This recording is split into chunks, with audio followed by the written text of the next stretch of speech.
So welcome, Sally, again to the Zoom room. Nice to have you on a Sunday evening. So I think we've had a little chat. We'll just dive into our session. Dive into looking at today's quote and lesson. So let me just share my screen with you. Just going to put this one in. So any thoughts on the lesson? I thought it was very apt. I can only be hurt by my own thoughts. Yeah, that was what was playing out for me on Friday. Thoughts were hurting myself.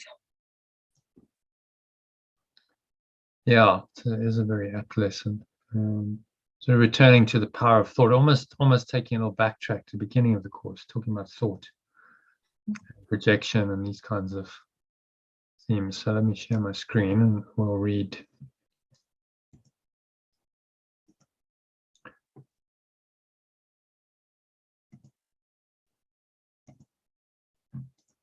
Read the quote. This is from a guy called James Allen. Man is buffeted by circumstances so long as he believes himself to be the creature of outside conditions. But when he realizes he is a creative power and that he may command the hidden soil and seeds of his being out of which circumstances grow, he then becomes the rightful master of himself. Yeah, I really like that. So this one. He was a British writer, one of the early pioneers of the so-called self-help movement. Wrote a book called As a Man Thinketh, which you might be familiar with, and a few others. But that was kind of one of those classics. It became one of the sort of seminal works of the self-help movement, as it was called, which then evolved later in the last century to the personal growth industry. That it sort of evolved out of that. So he inspired people like Napoleon Hill, and Napoleon Hill inspired people like Tony Robbins, and so it went to grow this, what has now become quite a big industry in personal growth. So what's he saying? You want to read that first paragraph? Today's quote by British author James Allen, one of the pioneers of the so-called self-help movement that began in the late 19th century, and quite aptly, given the quote's message, sowed the seeds for the personal growth industry that developed into the latter part of the last century. Succinctly states a very simple truth that should be obvious to everyone, and yet in the upside-down world in which we live, has been obscured to most people by their preoccupation with this external world their senses show them. In this distorted perception that unfortunately has become the dominant worldview over the last few centuries, since Newton postulated his laws of physics in the 17th century, a dogma that British paranormal researcher Rupert Sheldrake calls the religion of scientific materialism. We are living in a world that is independent of and external to our own thoughts, emotions, and the perceptions they form. Yeah, I have heard that term before, the religion of scientific materialism, and that's perfect, isn't it? It's really good.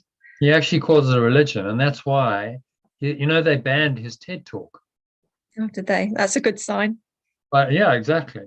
I mean, so TED, it's all about free thinking, and so he gives us talk about the 10 tenets of the scientific materialist religion, and he's saying, look, this is not science, this is a dogma.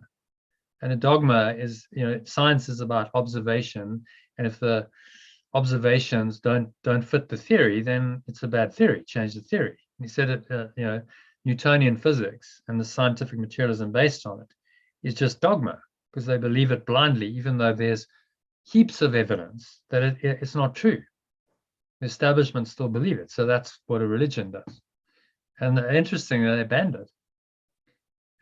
Which, of course, he had some stuff to say. about. So you wonder, like, well, who's then behind TED if they banned it? Mm. It's like it's supposed to be about free thought, but only free thought within certain boundaries. He comes along and says, actually, this whole scientific materialist, it's a worldview. It's a religion and it's dogma, and it actually has no basis in fact. And he really questions it, and shows good evidence because he spent his life researching the paranormal, things that don't fit into the box of scientific materialism, saying you can't explain these things through the scientific materialist paradigm. And there's a huge amount of evidence for it. So if you cling to the dogma without considering the evidence, that's not science, is it? That's not the scientific method. So he obviously ruffled a few feathers, and they banned it. But I think it's brilliant that you've got a scientist within the domain saying, well, hang on, you guys actually aren't being integrous to your own thought system, because the scientific method was always observation and then matching the theory to the observation. And if it didn't match, then you would find another theory. But it's become a dogma in itself, and that is a worldview that has become really the dominant religion of the world. Most people are now not overtly religious, are they? So what do they believe in? Everyone has a belief system. If they don't have any other strong faith, they will believe in scientific materialism by default. Now they'll go, well, yeah, the world is real. We need to take appropriate measures to manage our lives. We need to defend ourselves against things like COVID, and we need insurance policies, and it's scientific materialism. They're not questioning that the real world is that the world is real. That's the scientific materialist paradigm, backed up now by apparently by Newtonian physics and all of the disciplines, things like modern medicine and obviously science and business. These are all constructs that have grown on the back of the scientific materialist paradigm. So our entire world is based on a paradigm, and that's why someone like Rupert Sheldrake, saying this actually isn't true. It's a revolutionary. It calls into question all of the programs on the systems that we've constructed. So this whole external world of the ego, just show this quickly in the course manual. Integral model. This external world over here of systems based on a paradigm of scientific materialism is threatened when someone like him does a talk like that. So then it closes ranks. The ego closes on it and says, no, we can't allow this because it's a thin edge of the wedge. It could explode the whole system, cause the entire system based on a paradigm that's incorrect to falter and fail. And there are obviously vested interests that profit from that system greatly. So in the end, that's what it comes down to: control and money. Okay, so let's go back to the next paragraph. Logical outcome. The logical outcome of this belief is that we are controlled by and therefore victims of external circumstances rather than the creators of them. The thought system that develops from this belief is a massively disempowering one that ensures you will never take responsibility for your thoughts, emotions, and perceptions, and always be a victim of circumstances, doomed to continuously blame other people and events for the slings and arrows of outrageous fortune, as Shakespeare poetically put it, and be easily manipulated by worldly authorities that try to convince you these external circumstances are real and justify fear and appropriate defensive measures from which they profit. And in case you think I'm making an abstract and theoretical point, the recent COVID pandemic and most people's acceptance of the vaccines recommended by the medical industry and political powers was a classic example of this mass disempowerment. It certainly was. So you see it. I mean, it was a wake-up call in many ways, wasn't it? Because you go, I can't believe how enslaved people actually are. You think, there's people have free will and we live in a free society, but you look at the general response to what the medical industry and the politicians said they should do, and most people just fell into line, didn't they? 95% of people just, okay, well, we'll take it, because you can't be wrong. Authority, the World Health Organization and politicians, you can't all be wrong, because I think it's too scary for a lot of people to go, well, actually, maybe you're wrong. Therefore, the system's wrong. You see, it's a whole paradigm. If you question that, then what else is wrong? Maybe the entire system is wrong.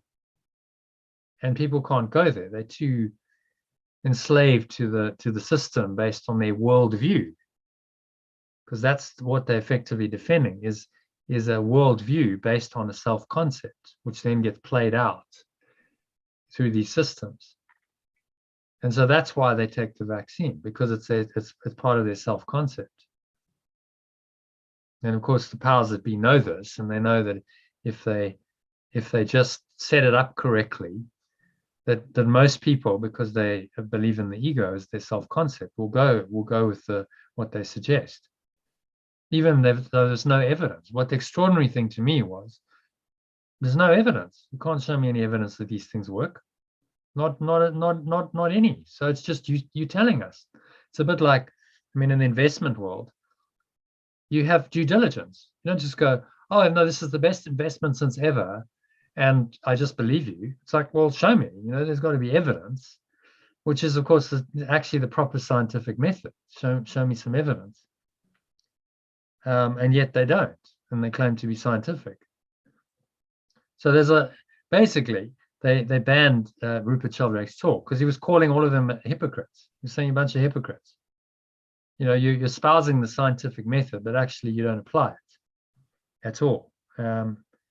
And you are actually much closer to religious fanatics than you would care to believe, because it's dogmatic.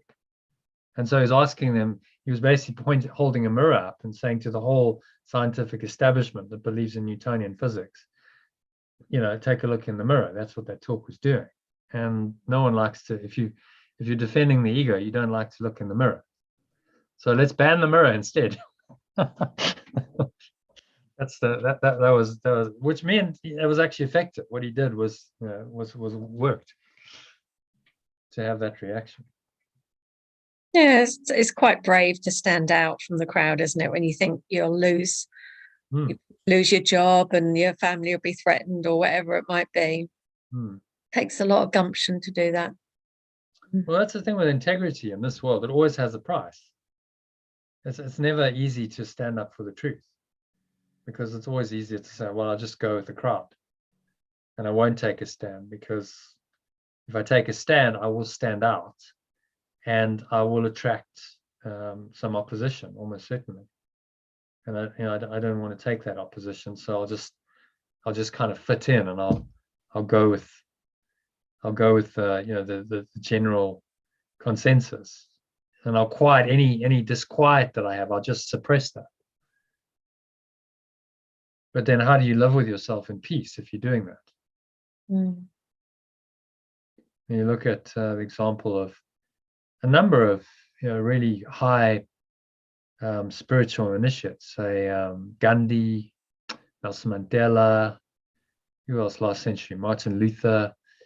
They're all spiritual people. They want a spiritual path, no doubt. And they took a stand against injustice, and they said, no, this won't do. Someone has to say no. Because if no one says no, then the powers that be continue to mistreat people, and it's all okay because no one's opposing. So it's an interesting one, because we talk about the principles of surrender and letting go, and at what point do you say, okay, I'll just let it go and accept it, and at what point do you say, no, I have to take a stand for the truth? And that's often the dilemma we have, which is why we need guidance from the Holy Spirit. Like, at what point do you say, no, that's not okay, I'm going to say something, or do you just go, well, nothing matters, so I'm just going to allow it? But if Mm. you just allowed everything, people could just treat you however. You just go, "Oh, well, whatever. I don't care. You know, treat me as bad as you like, and I'm never going to say something." But that's not right either, is it? Yeah. So it's one of those things. I think it's context specific. You have to take the guidance, listen to the guidance, and say, okay, what Guidance in the was situation? very clear. My guidance was so clear way before it even kicked off to the vaccine level. It was like, no, Hmm. no, no. Hmm. Oh yeah, I mean, for me, it was just a no-brainer. It was like, well, yeah, absolutely not. It totally runs contradictory to everything I believe. Um, but some other people had to really kind of ask. One guy, Len, do you know Len Satov? Mm. In the chat to him, and he said, "Oh well, I hadn't been too much into it, and then when it all kicked off, I had to really do some research, and it started to become obvious to me that the more I researched it, the less substance these claims had that a vaccine was going to be effective, and et cetera, et cetera. So he had to go on a journey. Um, I suppose we all did. I mean, I knew it, but I remember going to a bit of a dark night of the soul. It's like, oh God, this is what they're actually doing, and it's just dreadful. It's manipulation and control and this whole new world order thing. And but for about 2 weeks, I really was in quite a dark space. Because you just now it's upon you and you're dealing with it and you go, oh, wow, like it's all been in the background for years. I've known sort of it's happening, but you just get on with your life. And now it's actually coming to the forefront, and it's directly affecting not just me but billions of people. But it was good. It was a journey of like, okay, just another level of your own ego being let go of. Mm. Me too. It was about 2 weeks where I was like, Mm. oh my God. Yeah. 2 weeks Okay. where I didn't do anything. It was just like, It's what is happening. happening here? Yeah.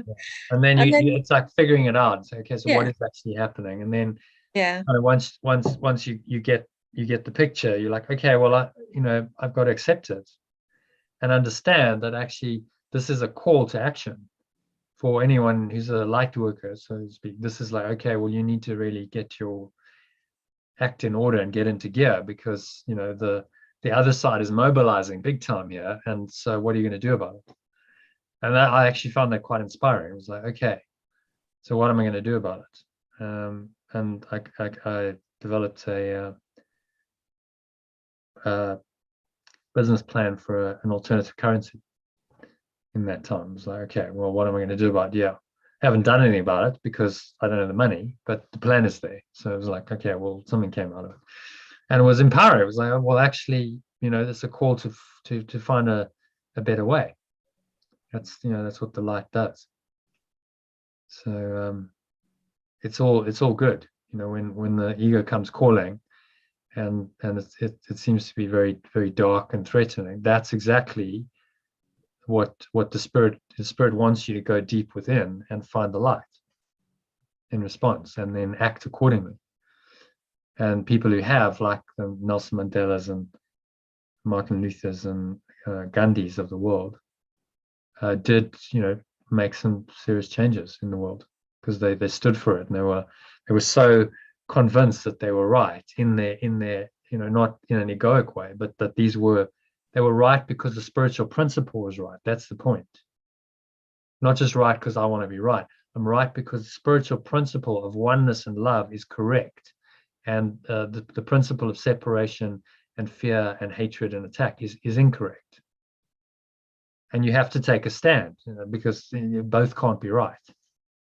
So they took a strong stand on, for what was right, and they were willing to live it and pay the price as well personally for that. And that's what integrity is. And that's why we still honor them. We say, well, they did something quite amazing because they put it all on the line, their personal lives, family lives, for their beliefs, for their higher principles. And suffered. Well, two of them were assassinated, and Martin Nelson Mandela gave up his family life. That was the end of his family life. He went to prison instead. So there was a price on the level of form, But we know that what they did was correct because they stood for what was true and based on true spiritual principles in the face of the ego, which was trying to deny those. Lynn stood up for herself during that process where she refused to have the vaccine, and she went through months of being bullied and pressured in her job, and they sacked her eventually. And but you know, she stood her ground so well. I was very impressed. Yeah, and that would have been her own learning, wouldn't it? It's like a growing, okay, I actually can do this. I do have this strength. I'm not just going to say, yes, all right, I'll have it because you say I must. You know, I'll hold. And people might say, well, just take the vaccine. What does it matter? But the point is, you've just denied all of your spiritual principles in doing that. So it does matter. It's not the form of it that matters so much. I mean, you could argue the vaccine is harmful or not, but it's actually the print. They are forcing you to accept a belief system that you don't believe in. And that cannot be, that there's no free will then. And if you allow that, then what else will you allow? That's the problem. Where does it stop? You allow that, well then, okay, you've compromised once and you've gone the ego way. Well, the next time you're much more likely to go the ego way too. So there's a time to take a stand and say no. And you know, the Holy Spirit will guide you as to when that is.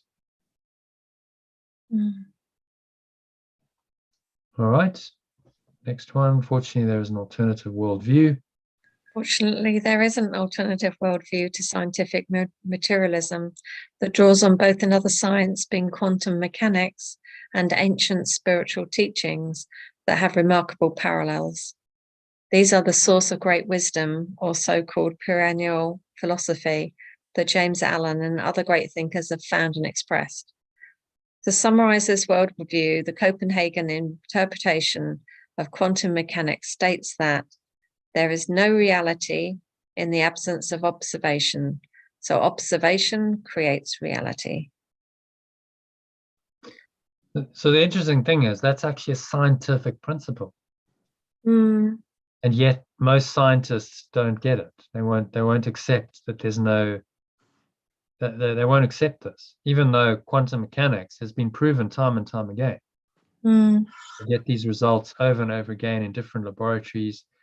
And yet it because as Rupert Sheldrake said, it's a dogma. The scientists have their own egos and they're not objective. So they don't want to accept a theory that so directly challenges their worldview, their self-concept, their entire perception of reality as being somehow external to them. And quantum mechanics says so clearly, absolutely, that's just not the case.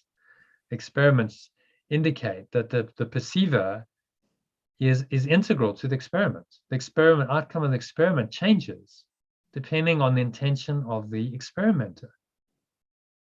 Well, that's pretty radical, isn't it? That means, well, there is no external objective reality. It's based on the observer.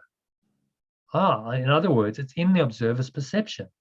The more you go down that, you go, well, maybe it's just a perceptual world. Maybe it's all just a dream. It's an illusion of perception rather than anything real.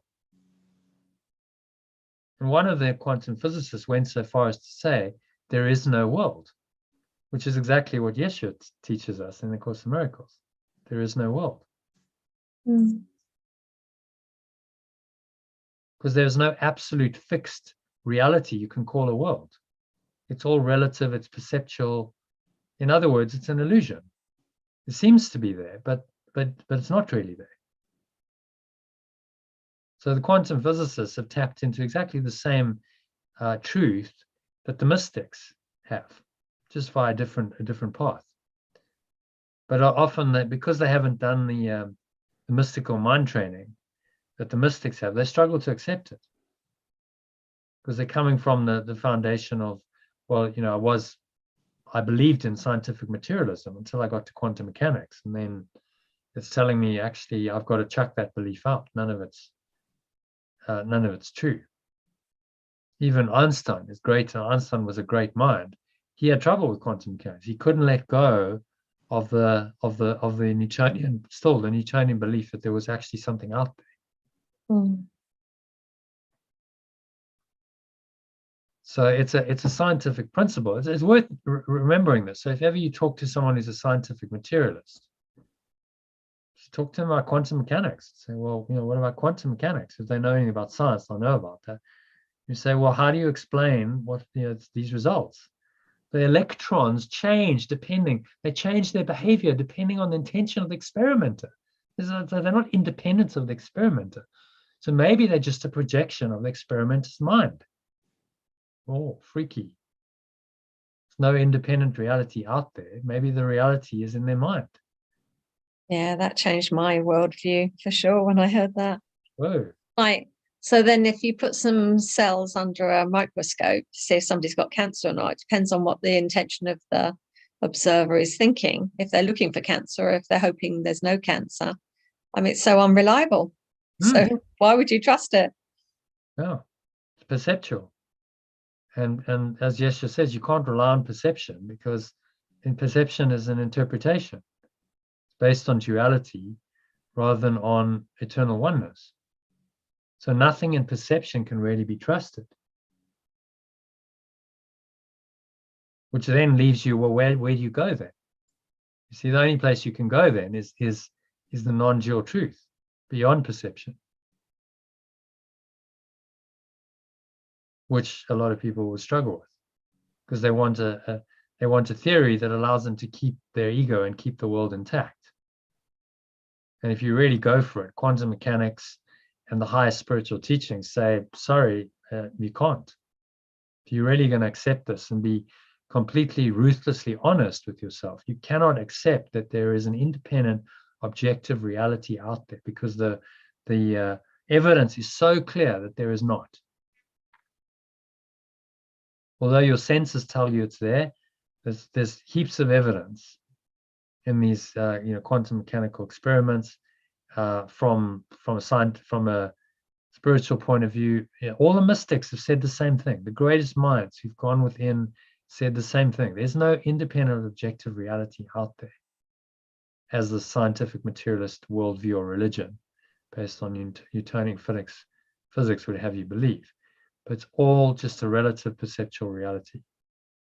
So it's relative to everything else. There's no absolute truth to it. It's changing all the time. And so it's created by the observer based on your beliefs, desires, and preferences, which are unstable. They're changing all the time. So no wonder it's changing. There's no solid foundation to it, because the ego is not true. So it's always shifting and changing.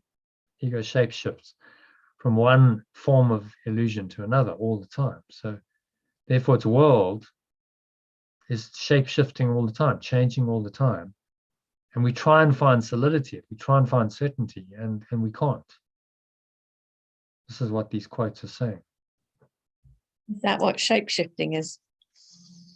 I've heard that term before, and I never really understood quite the basis behind that. But well, it's when you shift your form, shape-shifting. So you have a form of, say, a human, and then you can shape-shift into something else. Because you realize at that level, if you're a shapeshifter, you realize form isn't real. You must realize that. Form is temporary, form is illusory. It can be changed, it can be manipulated.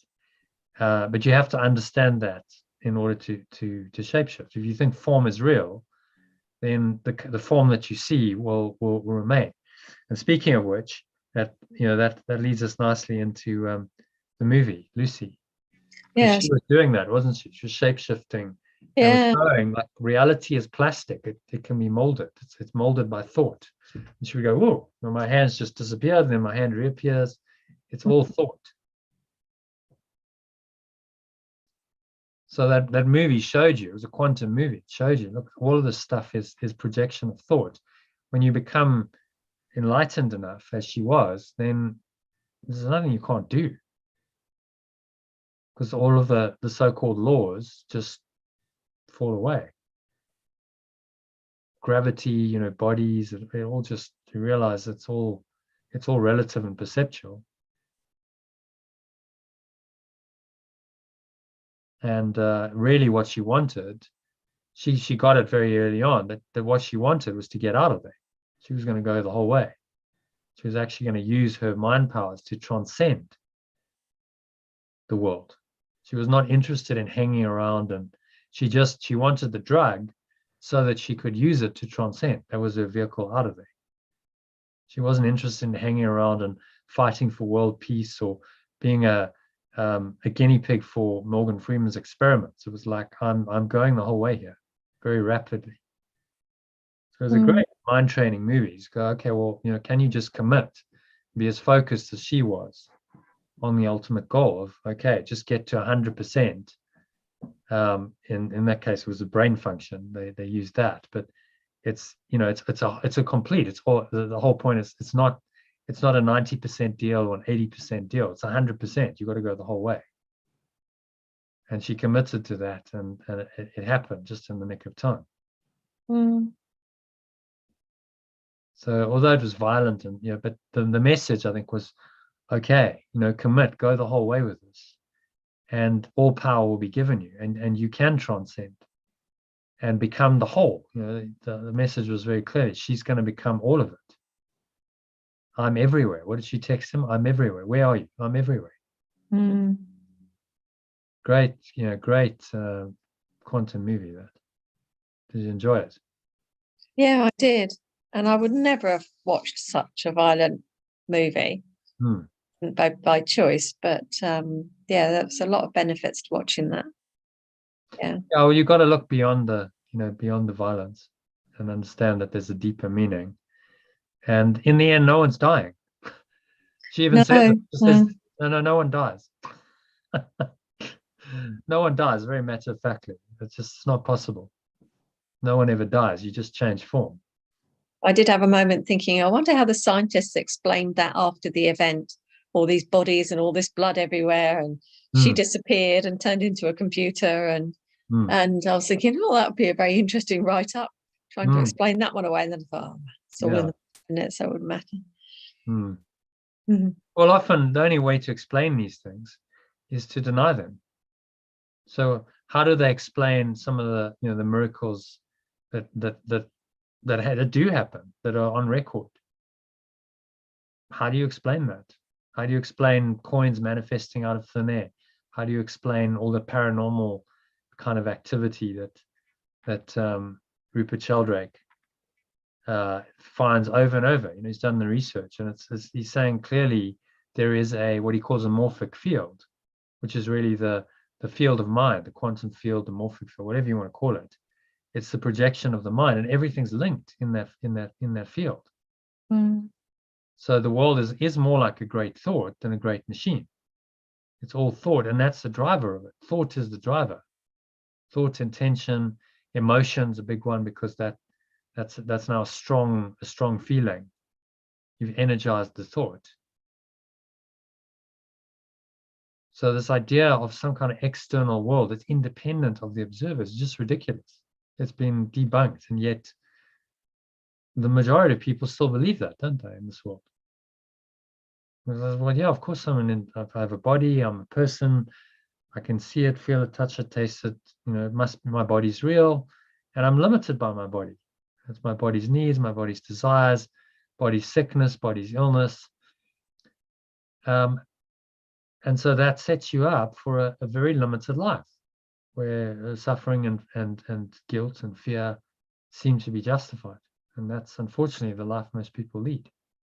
So unless you start to go beyond that scientific materialist paradigm into the quantum world, understanding that it's all my projection, as he says here. I mean, this is a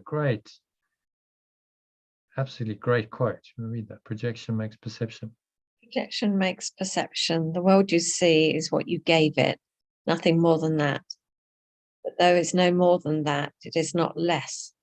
Therefore, to you, it is important. It is the witness to your state of mind, the outside picture of an inward condition. As a man thinkest, and so he perceive. Therefore, seek not to change the world, but to change your mind about the world. Yeah, I like that one. I like how it also it says it is important to you. Yes, it is important.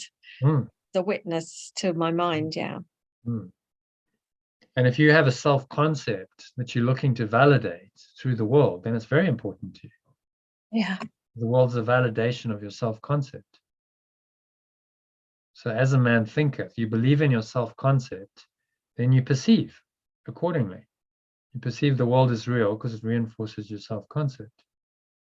You're saying you're never going to change the world. We've been trying that for millennia and getting nowhere. But choose to change your mind about the world, because that's going to help you to transcend the world ultimately. It's a great quote, just really on the money, related to this whole quantum idea, projection, perception. So you look at it, I must maybe draw a diagram sometime like this. You project out on the one level, and then you perceive on another level of your mind. And you do that so well that the projection and the perception is happening simultaneously, which creates the mechanism of the illusion. So right now you're projecting the entire room and Zoom and the screen and this conversation. It's happening on another level of the mind, a projected level of the mind. And then simultaneously you perceive it as real using the senses. And until you create a gap between those, projection and perception, there's no reason for you to doubt that this is reality. It's only when you start creating the gap between projection and perception, you start questioning your perceptions, that you start to see that maybe that mechanism isn't actually reality. It's actually the illusion. It's convinced you it's reality.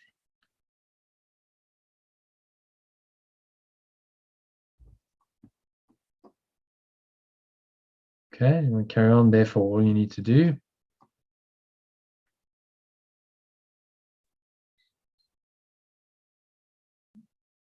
Therefore, all you need to do to change the world is to change your perception of it, which is the essence of James Allen's message in today's quote. However, rather than seeking some objective reality in the external world, which quantum physicists have proven repeatedly through numerous experiments does not really exist, and as an alternative to the narcissism and victimhood of the ego, we can look to universal truth as the objective reference point that counters and ultimately completely removes these harmful beliefs of the ego, which, remember, in the art of letting go language, is just the belief in separation from our minds. Yeah, makes sense. Yeah. So the only alternative to this ego, which is perceptual, it's shifting, it's changing, it's based on narcissism and victimhood, is this universal truth that doesn't change. That becomes your objective reference point. If you keep referring back to that, that's the Holy Spirit, that part of your mind that knows to keep referring to the truth, is the Holy Spirit that ultimately will correct all of your misperceptions.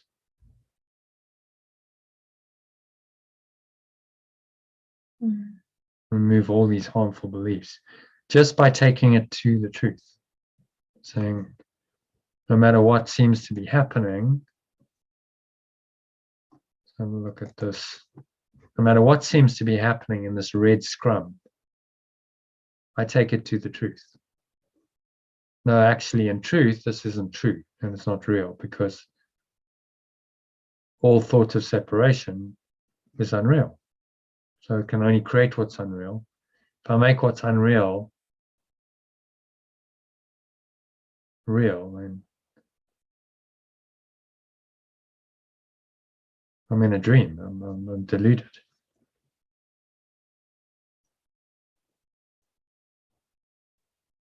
So once again, we come back to the metaphysics of it, and the only way out is to let go of the one perception and return your mind to the awareness that knows that only the awareness itself is real and true.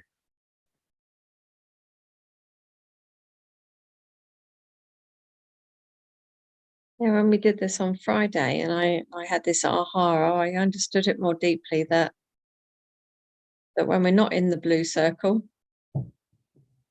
we feel unlovable and stop loving and are separated from love. I mean, I know that's what you've been teaching for a long while, but it just, you know, how it drops in and you go, oh. So when somebody's looking for love outside of themselves, they're looking for someone to love them, they're outside of the blue circle. But once you're in the blue circle, you don't need anyone because you're whole complete. Because there's only this awareness, and you realize everyone's is there. It's the foundational awareness of every sentient being. But it's transcendent. You know, a lot of people try and find God in the form, and you're not going to find God in form. You're not going to find this awareness in form, because it's deeper than that. So you have to overlook the form entirely, which is where they struggle. Because this entire world has to be overlooked, reinterpreted by the Holy Spirit, and then your mind is restored to pure formless awareness.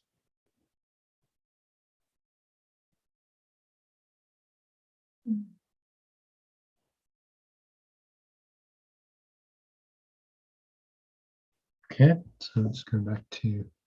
So when you're not in the blue circle, you really don't like yourself. That's what somebody said the other day, and I thought, oh yeah, that's what it is.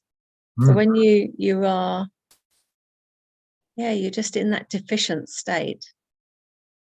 Yeah. It's quite amazing, really, isn't it? That you slip into that lack of feeling, and then you're right in the middle of the dream, and it all kicks off around you, and you don't even realize you've slipped out of the blue circle, out of love. And you realize when you're suffering, and you go, oh, no, I'm really not happy now. And there's any unhappiness, the slightest twinge of annoyance, a little scrap of worry, is a sign that the ego is still there. Actually, it's the tip of the iceberg under which this entire belief in separation rests.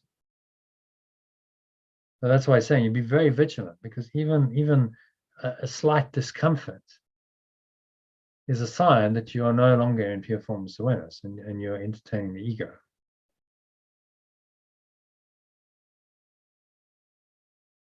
So it's an all or nothing deal. It's, you've got to give your whole mind to God. There's no splitting your mind and keeping a little bit for the ego and for this world. It's not going to be possible.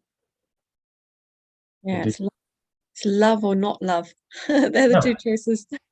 Yeah, exactly. And you can't say not love is love, because it's not.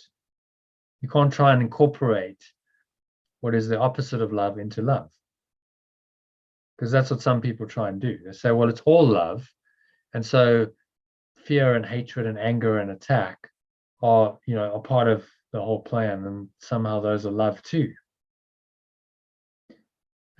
Underlying them, opposite to them, underlying them is love, but they are not love. You can't make those into love, and so you can't accept them into your mind. So it's a very clear-cut choice. Okay, well, I accept those or I don't.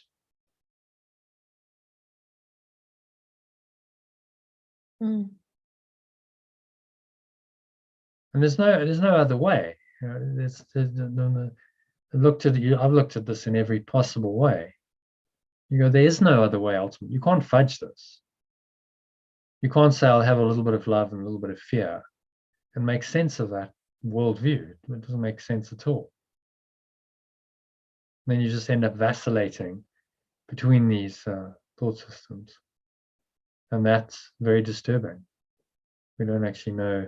If you keep vacillating, you don't know who you are.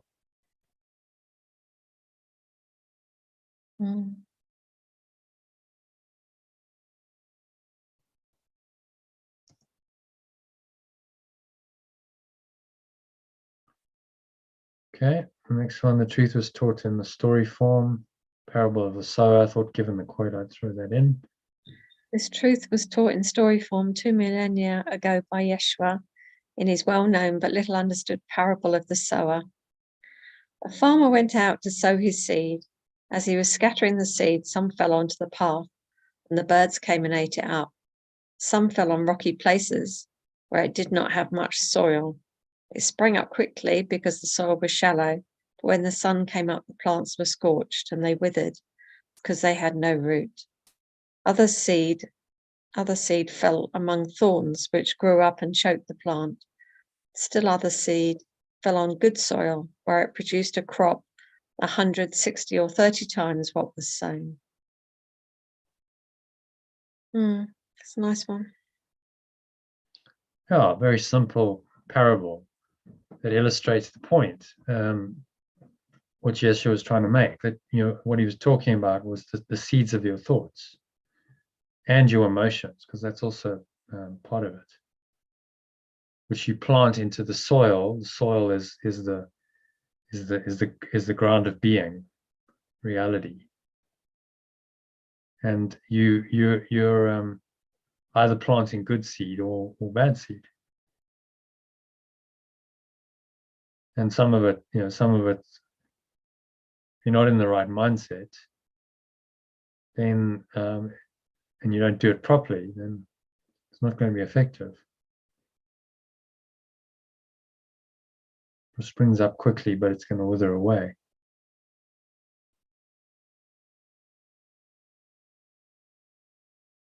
Well, the alternative is fell among thorns, grew up and choked the plant. So to the one that you understand the symbolism, and the sun came up, the plants were scorched because they were shallow, so there was no depth to their thought system. There were no spiritual roots, no spiritual foundation. So when when the heat comes on, the pressure's on, any kind of adversity, they just burn up. There's no resilience. Other seed fell among the thorns, which grew up and choked the plants. So the thorns would represent the attractions of the world, things that you value.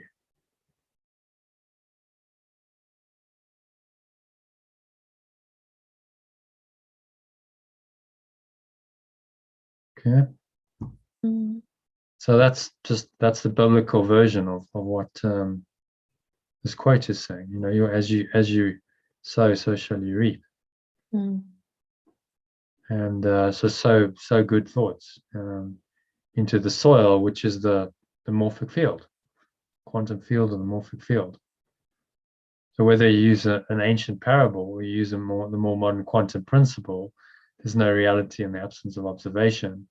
And so the universe is more like a great thought than a great machine. That actually is a quote by a guy called James Jeans, who was a British pioneering quantum physicist. These are pointers to the same truth, that your thoughts create your reality.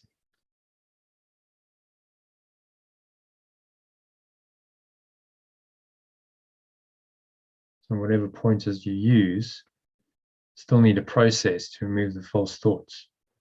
So the truth is true, and there's only the truth, but Yeshua is giving us a process as well to help us to do this.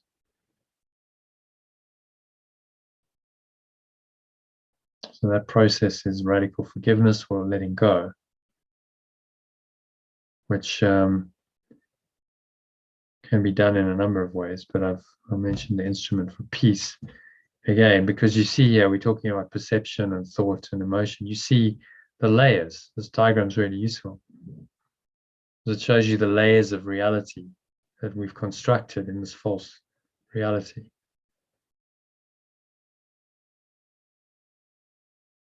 So perception is the top of the tree. We have perceptions of the external world based on our senses, but perception always involves interpretation. So underlying perception is emotion. There's an emotion, particularly if it's a strong perception. There's an emotion underneath that, and then underneath the emotion is a thought. And the stronger the emotion, the stronger the belief is. So perception becomes the canary in the gold mine that shows you what your beliefs and your thoughts and your emotions must be. So using this understanding, you can then go down into the depths of the subconscious through the layers to uncover the very source. What is your desire? Do you desire still to be a separate self, or do you desire to be one self? you change your mind here as the one self, that must change your belief. Beliefs change thoughts, change emotions, changes your perception. But you must go within first to this core level and then change your mind, and then it radiates up and out into the world through you.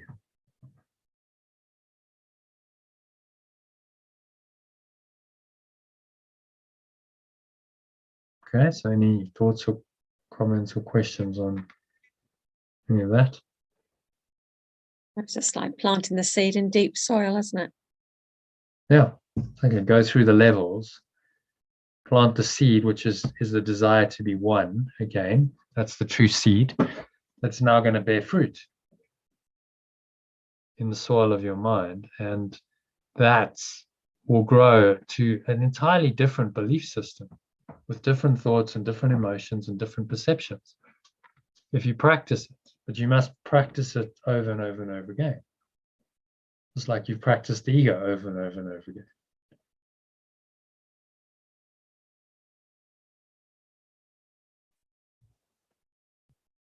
Okay, so you know about the worksheet. Always worth, especially if you've got an issue, always worth revisiting that. For anyone listening, I highly recommend giving that a go. It's a very simple worksheet. You fill in five kind of very, very brief entries, and it shows you, it takes you through a whole process, showing you exactly what your false belief is. What's the core false belief that underlies the whole drama?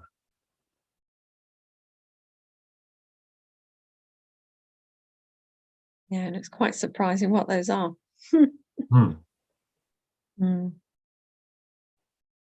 I do love working through that sheet. It's good. PDF or whatever. It's a great tool. And it's good that you keep reminding us, because every time you do, I go, oh yeah, I'll do that on that then. It's easy to forget. Yeah, so the tools are all there, but you've got to use them, otherwise they don't help you. I think the danger is people go, oh, I know about that. Yeah, but you don't use it. So if you don't use it, it's not helping you. Okay, so that brings us to the lesson. Let's have a look. Look at today's lesson. Where are we? This one. So you probably don't have time to do what is the Holy Spirit. We'll do that tomorrow. Yeah. Leave it for another time. Yeah. Go straight into the lesson. Okay, I'm gonna read the original and translated version. I can be hurt by nothing but my thoughts. I can be hurt only by my thoughts. Yeah. Which is quite a statement, really. A lot of people have a lot of issues with it. Well, what happens if someone, shoots me, kills me, hurts me in some way physically? Surely that's, someone else is hurting me. But he's not talking about that level. He's not talking about the physical level. He's talking about in the mind. So what he demonstrated through the crucifixion was exactly this. I can be hurt only by my thoughts. So if I don't believe the story that I'm being crucified and that my body's dying and oh poor me and I've been victimized and persecuted, if I don't believe that story, then I can't suffer. The body dies, but what's going on is just a body. It has nothing to do with reality. And it showed up in that film, didn't it? Lucy film. She got shot in the arm, the shoulder. She just wasn't feeling it. She was able to just take the bullet out and that'd be fine. Because it is literally that thought, isn't it? I've been doing a lot of mindfulness on my tooth and my jaw. And it's been fascinating, really enjoyable to do. That I had a story that there was, this tooth was wobbly and it was uncomfortable. But actually doing the mindfulness, it's not really uncomfortable. It's just a sensation. And the more I just notice sensation, the less it has any pull on me. and it just becomes a non-issue, and enjoyable as well, because it's like, it's very empowering, isn't it, to be able to just feel a sensation, and just to know that's all it is. It's a sensation. It can't hurt you. There's no story attached. It's fascinating. I love all that. And how temporary it is. The sensation is so temporary. It Yeah. arises, it comes and it goes, it passes away. There's nothing permanent about sensation at all. It's always changing. Yeah, because actually I've only felt it once, maybe twice in a day. And actually I had a whole story going on about it. But actually once or twice, just for a couple of seconds or a few seconds, is amazing. That's all it is. And it's just a shift in your mind. So these principles are so powerful if you use them, if you apply them. Okay, just a sensation, no story, no interpretation, no drama. And this was a primary reason why Buddhism took off, because the Buddha gave them a technique, this vipassana, and said, just practice this. Don't believe me. I'm not going to teach you dogma. Don't believe me. Just practice this, and you'll see for yourself, if you practice it, what happens. And that's why Buddhism took off, because he had this really powerful mindfulness practice of watching the breath and then watching the body. That works if you do it. You will change your relationship to all of to your body, to the aches and the pains, and they start to heal. Which then he understood was actually the healing of the deeper mind, taking you back to pure formless awareness of perfect love, ultimately, or nirvana. So it does work, and the success of Buddhism is testament to that.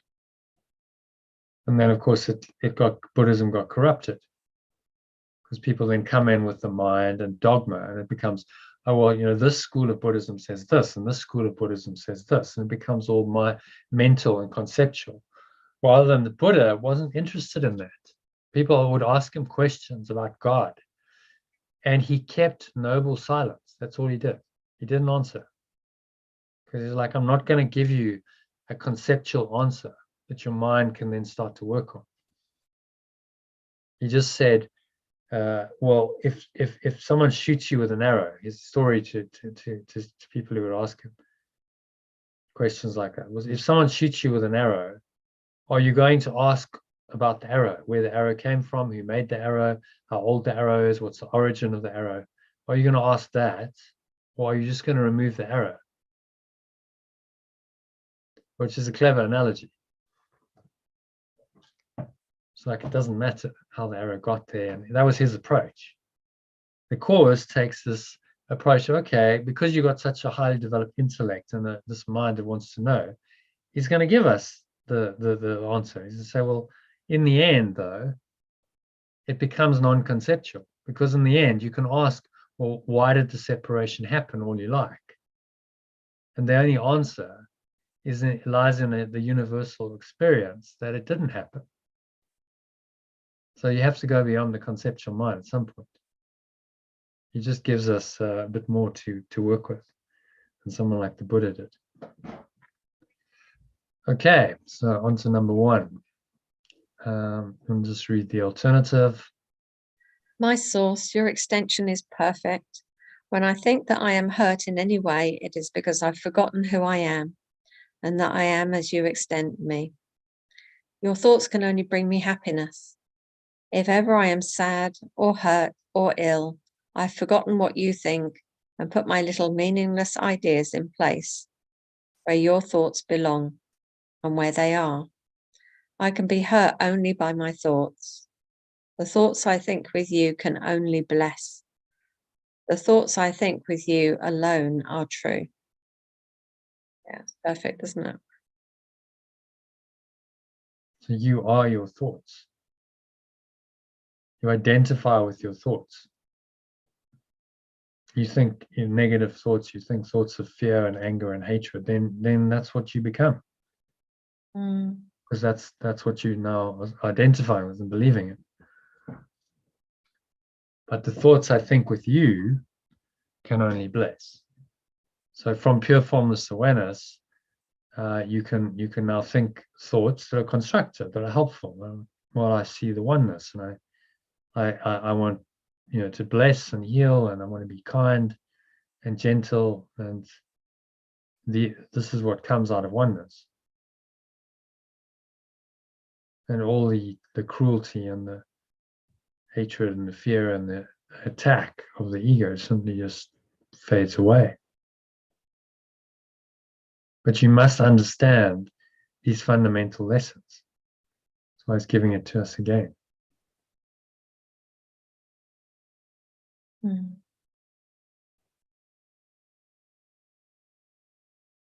Yeah, it's a good lesson. Yeah, just bringing us almost recycling back to, this is a lot of this kind of mind training stuff we do at the beginning of the course. So it's just reminding, what's lesson 4? There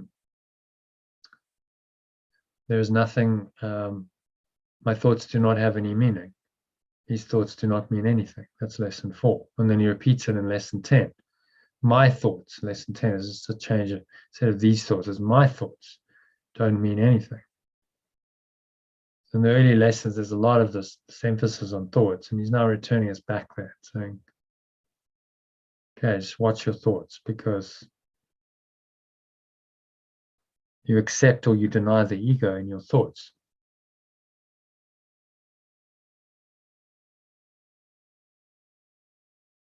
So give it over to oneness, and then you'll be thinking correctly.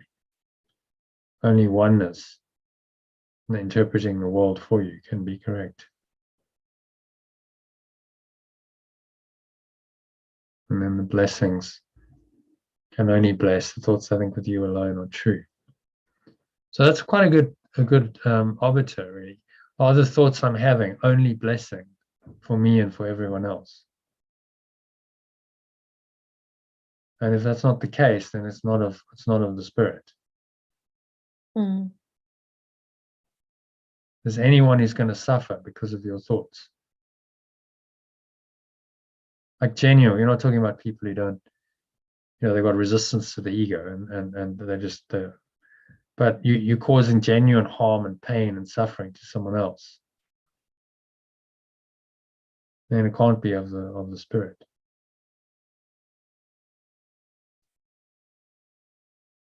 Because those don't exist in the spirit.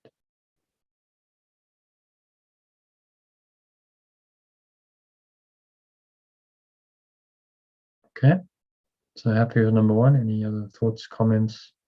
No, it's good. Number 2.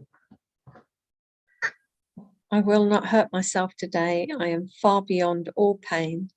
My source placed me safe in the state of pure formless awareness, where it is one with me always.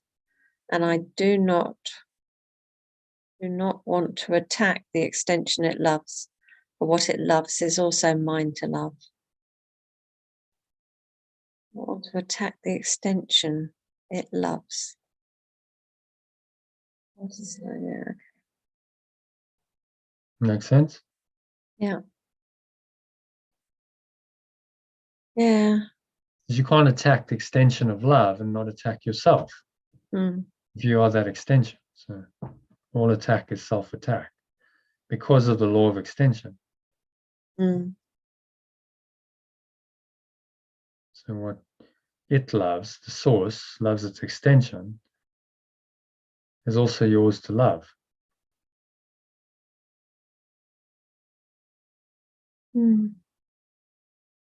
It's totally logical. You can't argue the logic of the Holy Spirit.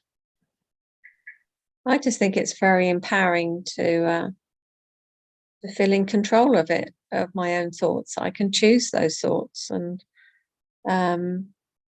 when years gone past, I would have just carried on thinking down a certain train and not realized I was thinking it. But to be able to refocus, re-choose how I feel and what I'm thinking of is really empowering.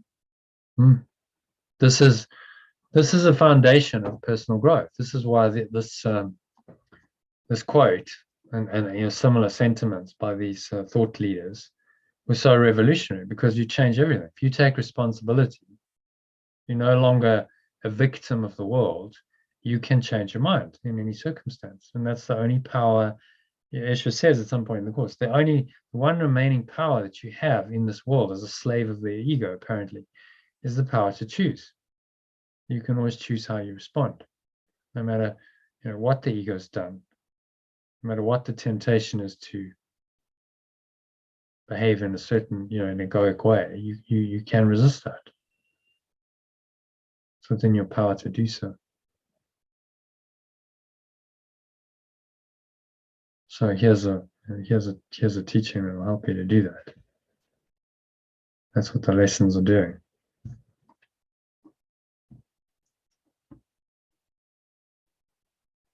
Just day by day, plugging away, practicing this. Okay, we'll just let go of whatever's blocking the awareness of source and allow it to come more and more into your mind. And then you realize you can't hurt yourself in that. The source never wants pain.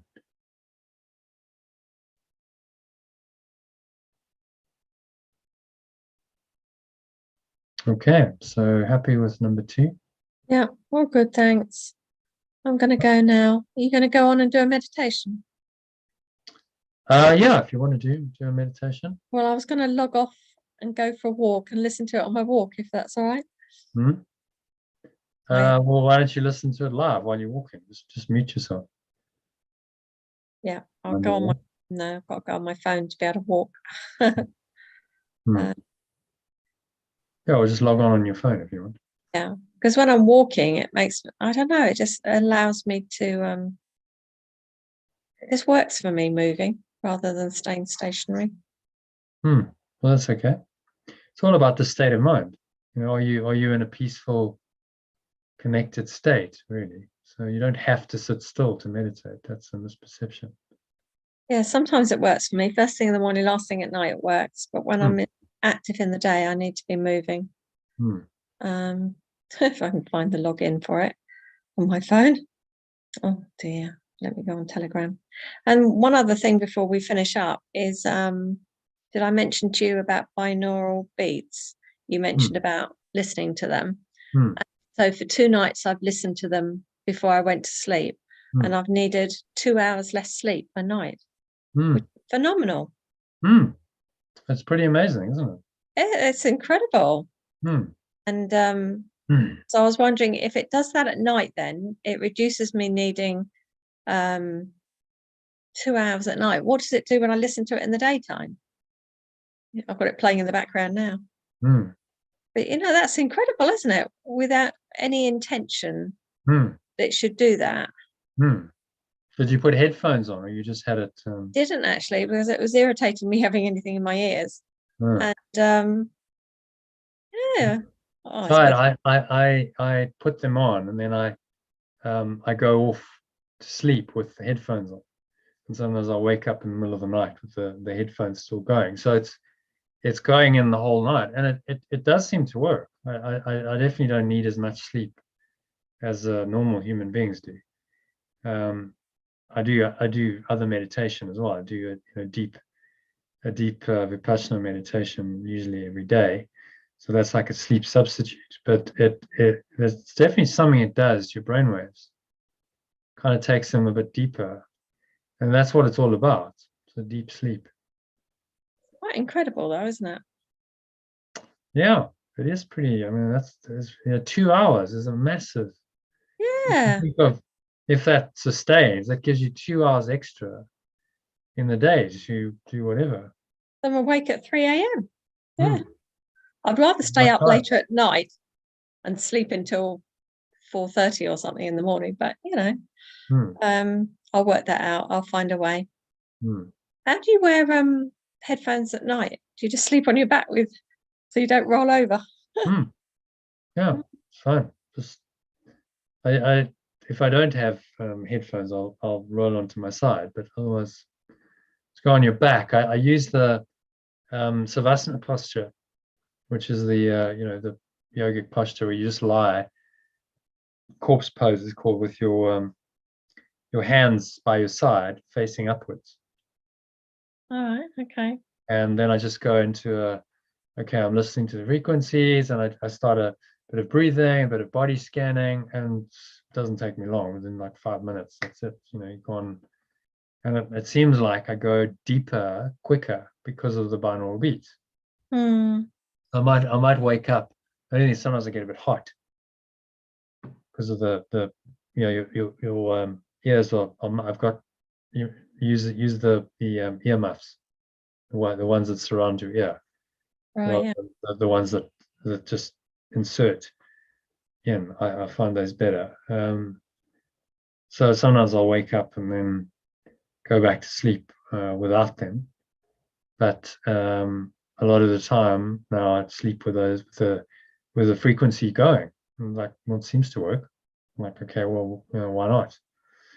So then the whole night your brain is being entrained by this frequency, and that's going to affect the way you sleep.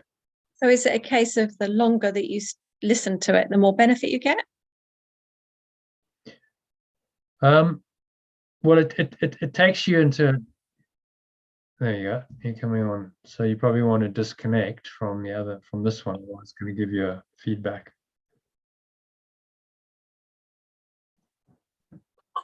There we go. Yeah. Okay. I'm mobile. Mm-hmm. Yeah. There's probably some research about. There's research. Yeah, there's quite a lot. I'll have to read up on it. It's interesting stuff, but in the end, it's experiential. I like, well, research is one thing, but try it. You work it for yourself, and you go, well, how could this work? And you try it, and you see what effect it has, and if it works for you. I mean, the hours I put into this course, and the sleep I got, I shouldn't be able to do it really, but I do. And I think one of the keys is to the binaural beats give me a deeper sleep. And if I meditate, I'll use it's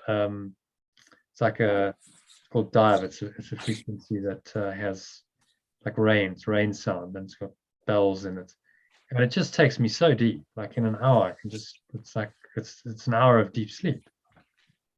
So I come back and I'm refreshed because I've had it's all about sleep is all about refreshing the mind. It's got nothing to do with the body. So if you can use these frequencies to go deeper into a deeper sleep quicker and have deeper sleep for a longer time, then you don't need to sleep as long, logically, because it's the deep sleep that really does the trick. Most of our sleep time is not deep sleep. It's lighter sleep. It's REM sleep, and it's dreaming sleep.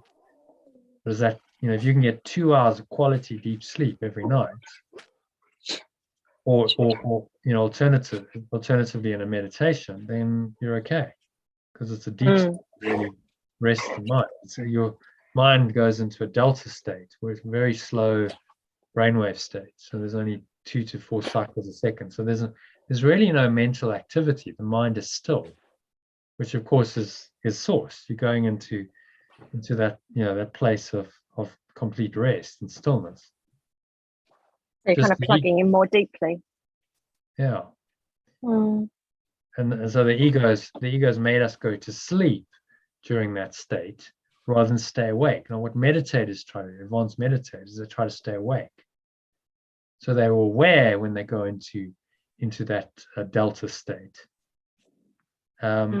which means that they're not unconscious.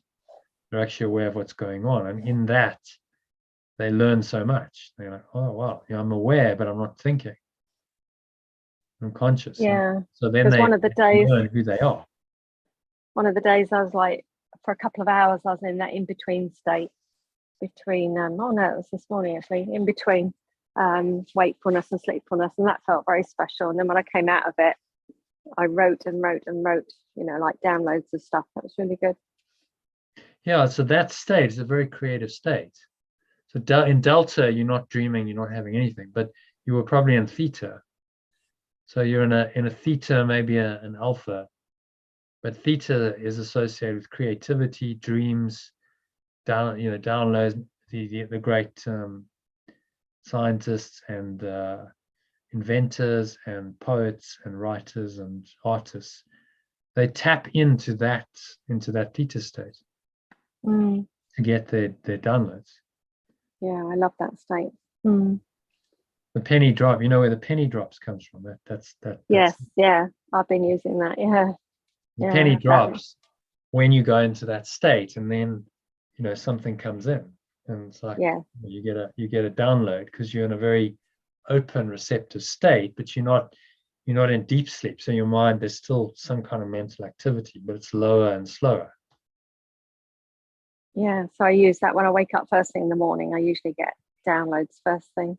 I wake up, and that's that state. Yeah, exactly. Okay, yeah, brilliant stuff. Okay, I'm going to mute myself now because you might bark as I go out. There's foxes and deer and all sorts out here. Yes. All right then. Okay. Well, enjoy your walk, and all right, I'll listen in. Thank you. Well, see you on the other side or tomorrow. I'll turn it off after this because we'll be out and about, but I'll hopefully see you tomorrow. Yeah. Okay. Maybe, not 100%. All right then. My money's on you being there. Well, we'll see. If the universe decides I'm going to turn up, then that will cancel that lunchtime one. That seems to happen, doesn't it? So. That seems to be happening. So yeah, that's how it's written in my diary. Question mark for anything between 12 and 2. Yeah. Okay. All right then. I'm going. Okay. Thank you. Thanks for joining. Enjoy your walk. Namaste.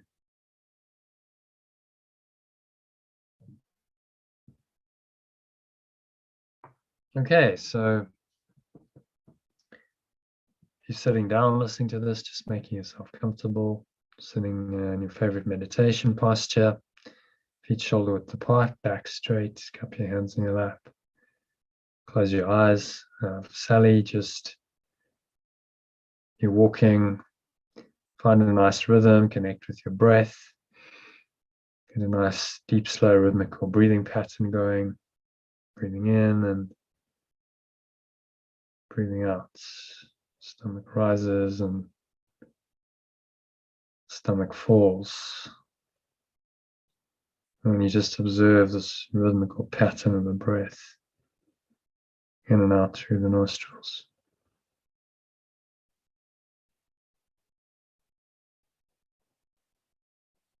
And you remind yourself there's really nowhere else to go, nothing else to do. Nothing else to think about, just breathe, relax, be still. Let the breath lead you deeper into the meditation.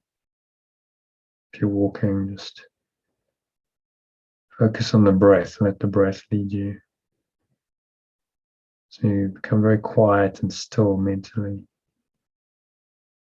into a state of no mind, no thought. If any thoughts arise, just observe the breath. Bring your attention back to watching the breath flowing into the nostrils.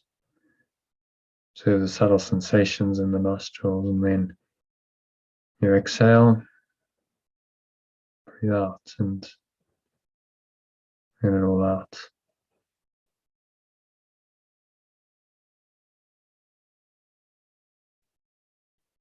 And observe the breath flowing in and the breath flowing out, and the stomach rising and the stomach falling. And you're getting more and more relaxed with each breath. Sinking a little bit deeper with each breath. Deep, calm, peaceful state of mind.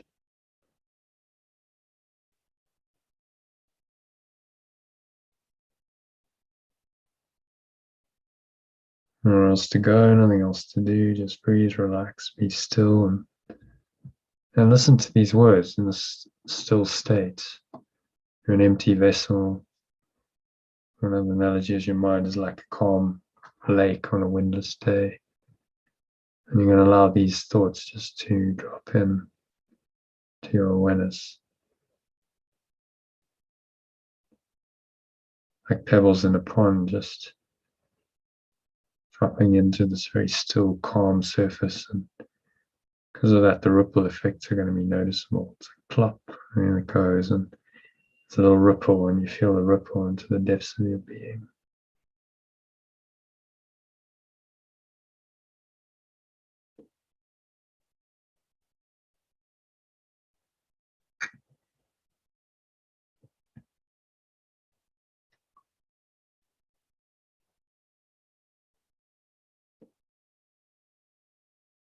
So just listen to these words as you continue watching your breath, focusing all your attention on subtle sensations of the breath in your nose.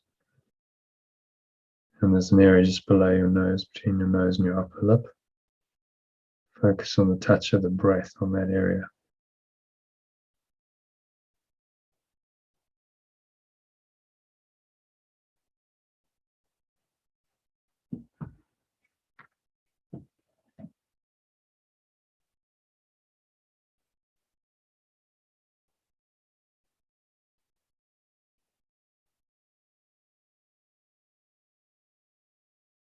And listen to these words and just let them take you into the stillness, the source that they point to. So my source, say to yourself, your own mind, my source addressing your innermost self, source of your mind. Your extension is perfect. And I think that I'm hurt in any way is because I've forgotten who I am.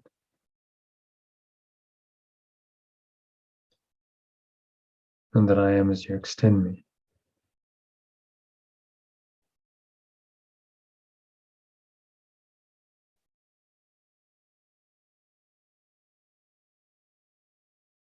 So you are as the source extends you right now.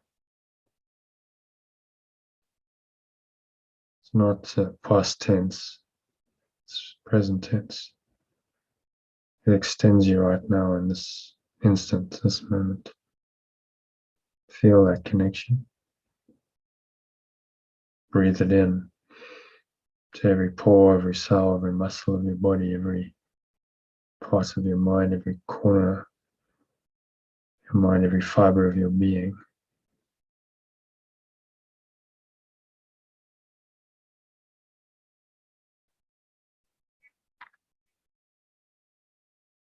So your thoughts can only bring me happiness. Therefore, if ever I'm sad or hurt or ill, I've forgotten what you think. Put my little meaningless ideas, place them where your thoughts belong and where they are.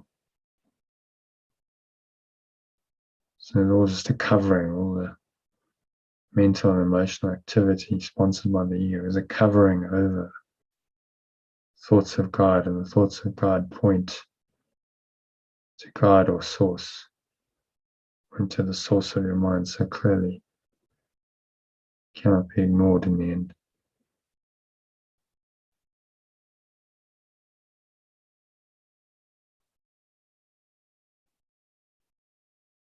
So I can be hurt only by my thoughts.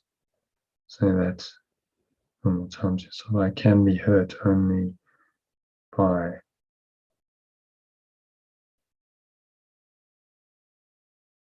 my thoughts. Doesn't matter what external circumstances happen, level of form, what I'm tempted to do, to judge.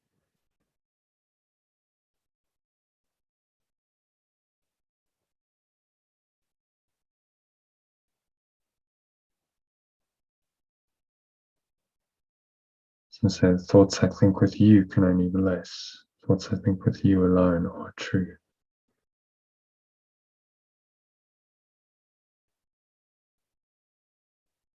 So watch the breath, keep observing breath flowing into the nostrils and out of the nostrils. Any distracting thoughts, disturbing thoughts come up, just return the breath to, turn your attention to the breath. Keep watching the breath flowing into the nostrils and out of the nostrils.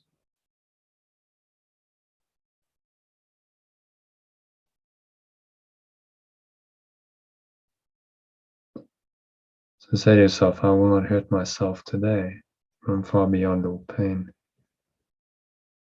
My source placed me safe in the state of pure, formless awareness, where it is one with me always.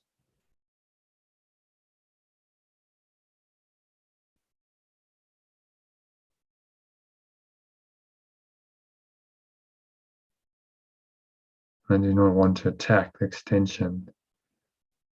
So awareness, pure formless awareness, loves. For what it loves is also mine to love.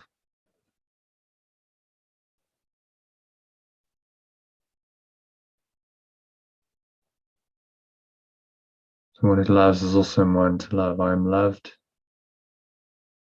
safe and protected. So I am safe.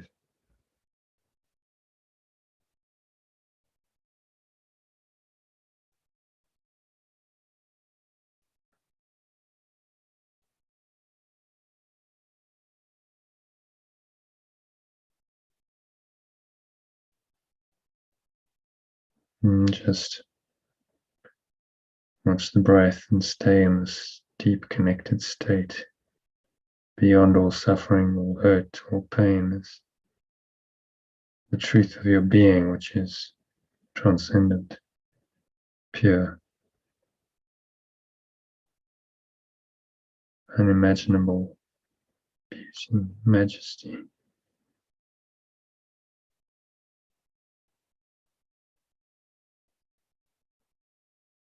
Surrender into that inner state, some magnificence, greatness, whatever you want to call it. There's a sense of some transcendent presence in you that's calling you deeper into your own mind to connect with your own source.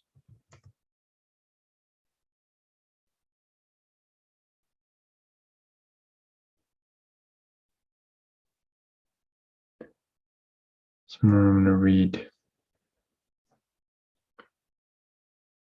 today's reading from the characteristics of God's teachers. It's just 2 paragraphs. We'll meditate on it as well. It's on gentleness, which is the 4th characteristic of God's teachers. So listen to this and keep watching the breath. Let these words of wisdom drop in like pebbles in a pond on a still calm lake.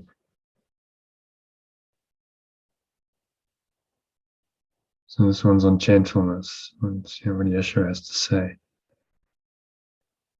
about gentleness. It says, harm is impossible for God's teachers.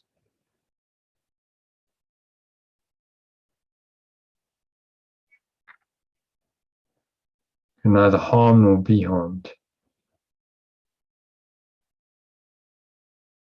Harm is the outcome of judgment. Is the dishonest act that follows a dishonest thought. Again, we see the importance of thought. Very connected to today's lesson, really. I mean, my thoughts can harm me. It's a verdict of guilt upon a brother, and therefore on oneself. It is the end of peace and the denial of learning.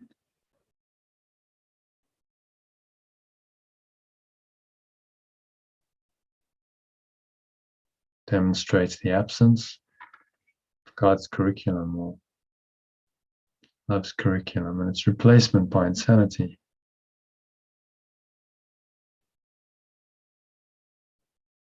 No teacher of love, but must learn fairly early in his training that harmfulness completely obliterates his function from his awareness.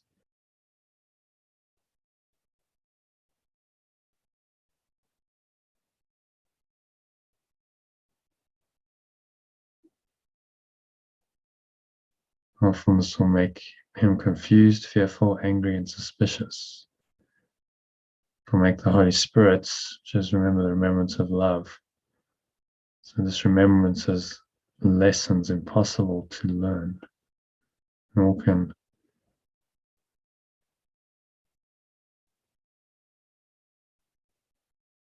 God's teacher, love's teacher, be heard at all, except by those who realize that harm can actually achieve nothing. No gain can come of it. And therefore, God's teachers or love's teachers are only gentle. I need the strength of gentleness. For it is in this that the function of salvation or awakening becomes easy. To those who would do harm, it is impossible. To those to whom harm has no meaning, it is merely natural. So the choices again are opposite. You cannot believe in harm and also be awakened, also be saved, discover your true self.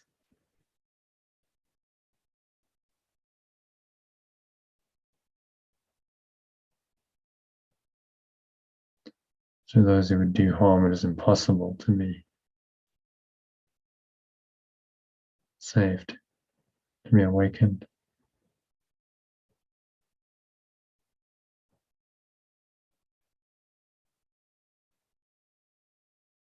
What choice but this has meaning to the saint? Who chooses hell when he perceives a way to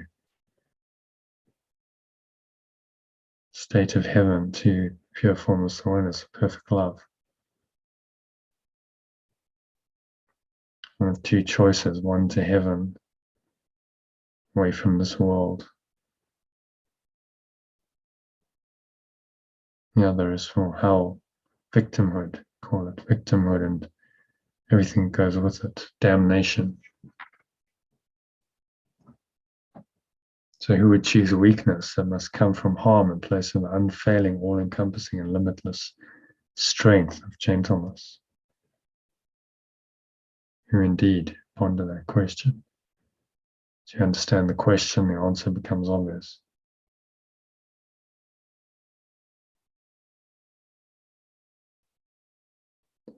Might of God's teachers or perfect love's teachers lies in their gentleness. They have understood their evil thoughts come neither from God's Son nor His Creator, come neither from love's extension nor its source. The evil thoughts are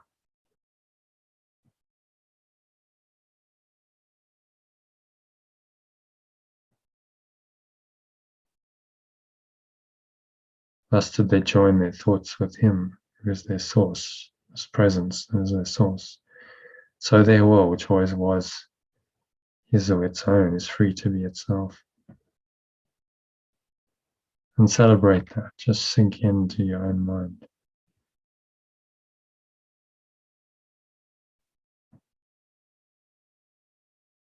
Free right now to be yourself, as you truly are, as you were created.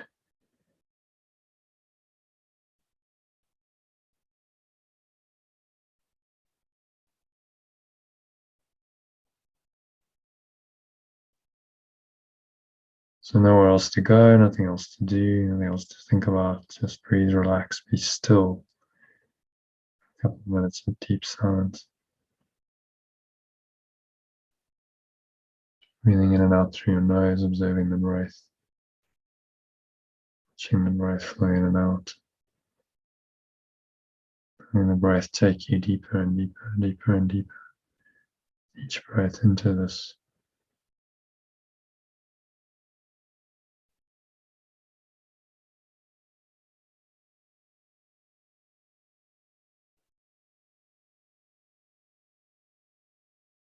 nowhere else to go, nothing else to do, nothing else to think about, even just breathe, relax, still observe the breath flowing in and out through the nostrils and let that quiet your mind.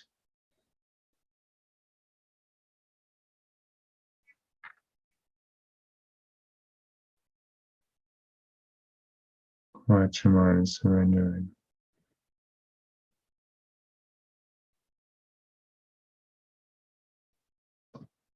into the stillness, deep silence, the truth of your being for the next 2 minutes of deep silence.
If any thoughts come in, seemingly disturb us very deep peace, just observe them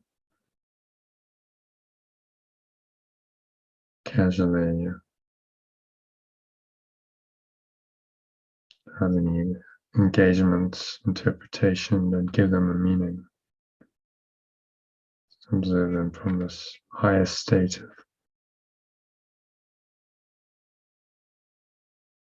of formless awareness, just a blue sky in your mind. Any clouds you just observe and now blow away the breeze of your breath. Just letting them all go. To the nothingness they really are.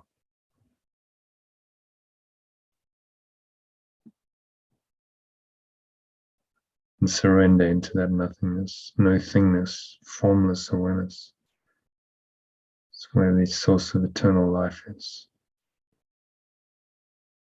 So allow that to arise in your mind and your heart. Feel it, feel into it. Feel only this. Remind yourself, I can be hurt.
And so just gently coming back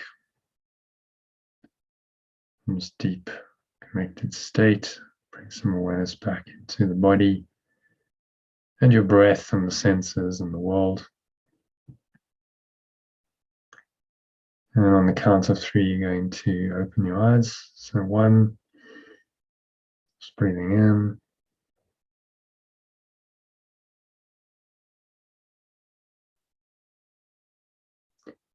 Noticing how the stomach rises and the chest rises and the subtle flow of air in through the nostrils.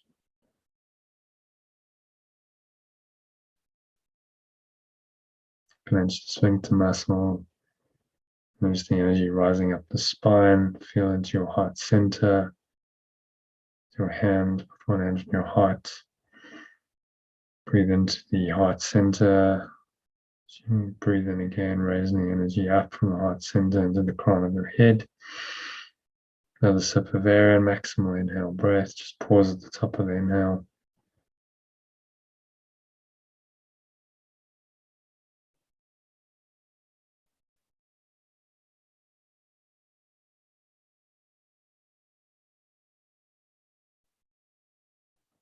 So now just observe any thoughts going on. Your mind, anything that's at all negative, got any kind of edge to it. Could be a little bit of frustration or a bit of fear. It's all the same. It's just symptomatic of the thought system that is out of alignment with the spirit. And so you're willing now to let it go. Just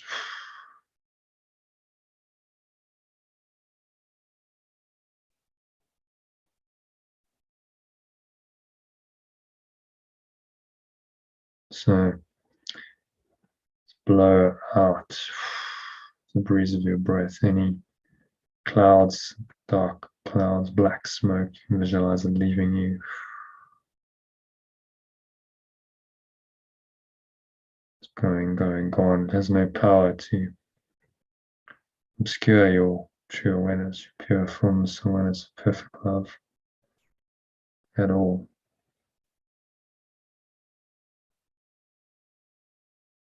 Notice how the air flows out of your stomach, out of your mouth, stomach sucks back in as you exhale.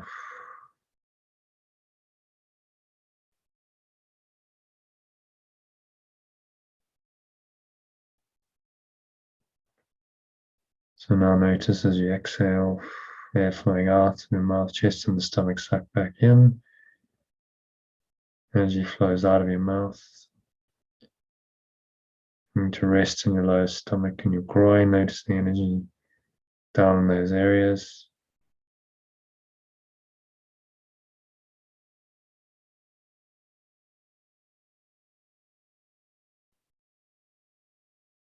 So notice the weight of your body and the count of 2, pressing down into the chair, your feet touching the ground.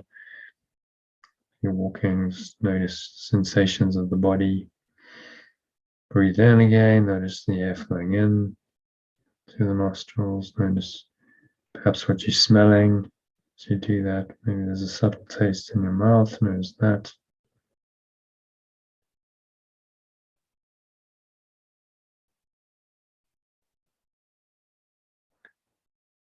So just observe body sensations, observe what you're feeling, touching, smelling, tasting, and hearing.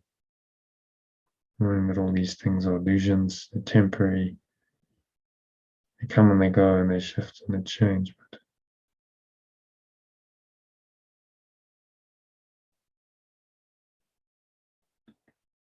And so now just anchor the state in, notice the deepest state that's in your mind.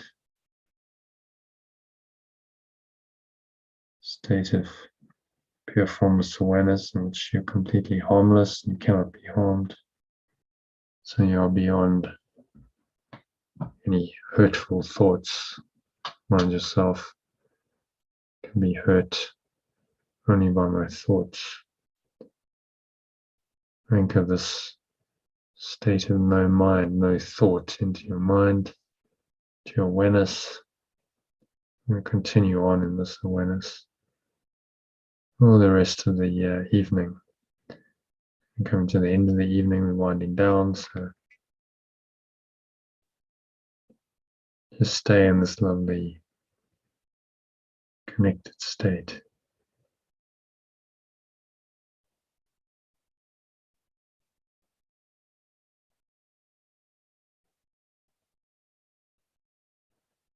So you anchor the state in, you're going to carry it with you for the rest of the evening and on into your week tomorrow.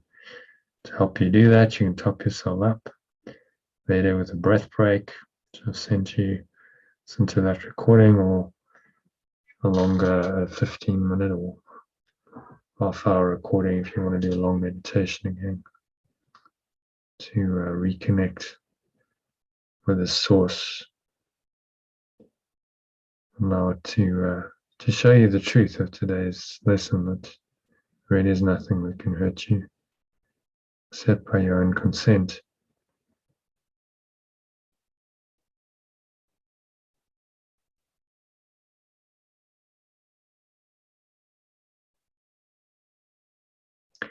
And so on that note, now on the count of 3, you're going to open your eyes.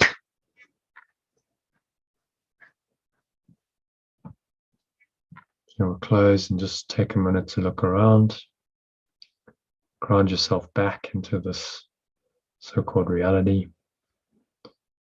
Observing objects around you in the room, or if you're outside, who's around you in this very calm, aware state. No judgment of any of it.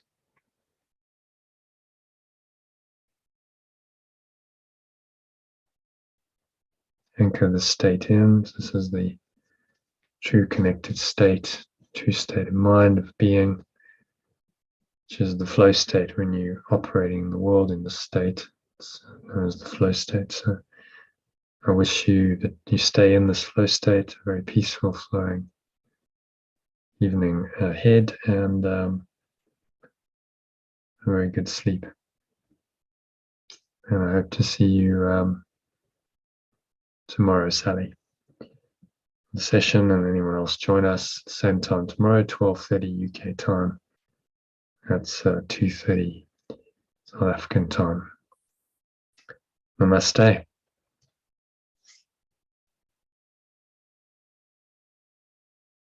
And that's me signing off for the night. So hope you enjoyed the session, and I'll see you soon.